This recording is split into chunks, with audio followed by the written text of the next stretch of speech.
And I'm really excited about this.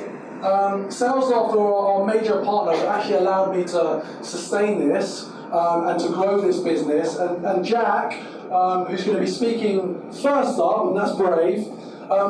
What's significant about Jack? Jack's really dedicated himself to the sales SDR career route. So actually, this role, Salesloft, is his third role in an SDR position.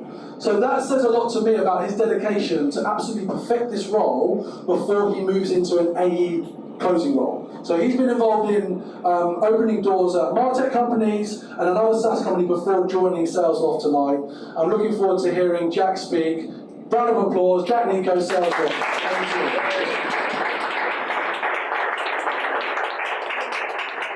Thank you. Wow, there's a lot of people here. Woo, go SDRs, come on. So yeah, my name's Jack Neicho. I work for a company called Salesloft. Potentially some of you use that in the room today. So I'm going to be talking to you today about the 3 things that make me a successful SDR. And these are targeting and tailoring your personas to make an emotional connection, focus blocks, so focusing on one task at a time, and then always be testing and learning and improving every area of an SDR. So, always be targeting and tailoring your personas to make an emotional connection. What does that mean? Well, when I joined as an SDR, it was very much like you have 50 calls to make, 20 emails to do, and that's just how you sort of planned out your day, and you would just pitch the same time with no real sort of persona-based approach, or you'd send out template emails, and it's all moving to now this personalization, making sure you understand the businesses you're going after, and making sure you're changing your approach along to those businesses and those people. So I'm going to need a bit of interaction. Come on, we're in sales, so help me out here. How many people in the room, can you raise your hand if you have 300 or more accounts in your name in Salesforce or your CRM? Yeah. Sweet, so at least there's a few of you. Okay, cool. Well done, guys. So, for a bit of context, I joined Salesloft last month and got handed over 3,274 accounts in my name. There's no way I'm going to be able to do that unless I was working all around the clock all the time, which is not going to happen. So imagine just on if I halved that and had to go after 1,500 accounts, that would mean I would have to target or call one person like twice a month and email that person twice a month. Like we're all in the room, we know what we're doing. That's just not going to get you any engagement.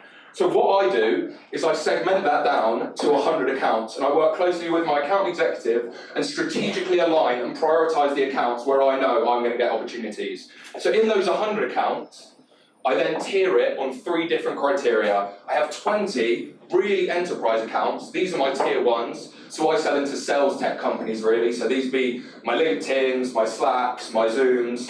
So I then go after 20 of those, and then I have 40 bread and butter accounts. These are accounts for me that I know have large sales teams. I know they potentially have one of my competitors in them, so they're already engaged within what I sell. And then I have 40 like unknown accounts where I know they have a small sales team, but I can get direct access to a key decision maker quite quickly. So I know these are like the constant accounts I'm reaping. I know the business and I can quickly get them in and then book in the meeting. So I've got my 100 accounts, I'm working closely with my AE, strategically aligning and prioritising those as I go along. Then in those 100 accounts, I have 3 personas in each of them. Is everyone familiar with what a persona is in here? It's like a marketing jargon we probably get bored of in sales and marketing enablement, right? Cool, it's quite important. Well, I think it is anyway. So I have 3 personas I go after. These are VPs of sales, SDR managers, and sales operations managers. So I've got 100 accounts with all these personas in, then I can target them in a persona and personalised way. So I can understand those 100 businesses, understand those people I'm going after, and then really make a personalised and emotional connection with them when I'm prospecting them. So for example, one of my prospects is in the room tonight. His name's Stuart Wallace. He's that bald guy.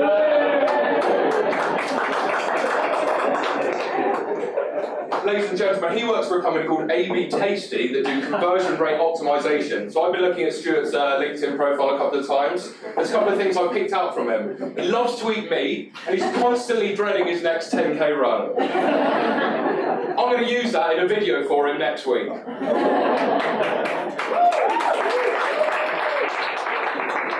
So let's put all this into practice. On a Wednesday morning, I come in. I'm going to pull a list in Salesforce or in Salesloft of 20 of my bread and butter accounts. I'm going after one persona. So let's say, for instance, we sell into marketing. I'm going to go after like a head of digital persona. I'm going to pull a list of those 20 people, and I'm going to make sure I can be effective and persona-based when I call them. So I don't have to constantly change my approach thinking, oh, does this question resonate with this thing? Does this resonate with this? I know it's the same person and everything's going to resonate, and then I can send a follow-up email with the same sort of thing afterwards. Cool. And then ultimately, that gives me a higher engagement and allows me to book a lot of meetings. Hope that always makes sense. Woo!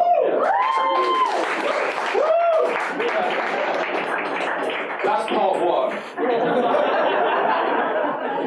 Get another beer, this one takes longer. So focus blocks. This is focusing on one task at a time. So when I started out as an SDR, like we said, 50 calls, 20 emails, you just do them sporadically down the day. You go in, grab your coffee in the morning, you think, oh, I'll call 20 people, I'll do some lead gen. I found over my time that that just doesn't work because we have so many tasks to do in a day and we just get distracted. If an email comes in, a LinkedIn message comes in, you think, oh, I should call that person, they reply to an email, so on and so on. So I set my down as focus blocks of lead gen, cadences, and then specific breaks I take throughout the day. And this makes me really effective. So at 8:30 till 9:30, I sit down, do some lead generation, prospect, add people to my cadences, find new accounts that I've potentially booked in. Then from 9:30 till 10:45, I run my cadences. I call, email, LinkedIn, do all that. And then from 10:45 to 11, I literally take an 11-minute break, where I walk down, for a bit of context, we're at a WeWork in Chancery Lane. So I literally go downstairs, we've got this gorgeous little barista that is goes downstairs, every day. He changes every day, man, don't worry, changes every day, and I always talk to him about either why I should drink coconut milk and stop drinking cow's milk. So then I go back upstairs, carry on my work, and from 11 till 12, I do some more prospecting. So as you can see, when I come into work, I know exactly what I'm doing, and I don't get distracted as that goes along. And then I'm constantly doing that persona-based approach, creating that emotional connection with my contacts. Finally, I'm always looking at ways to test and learn and improve myself.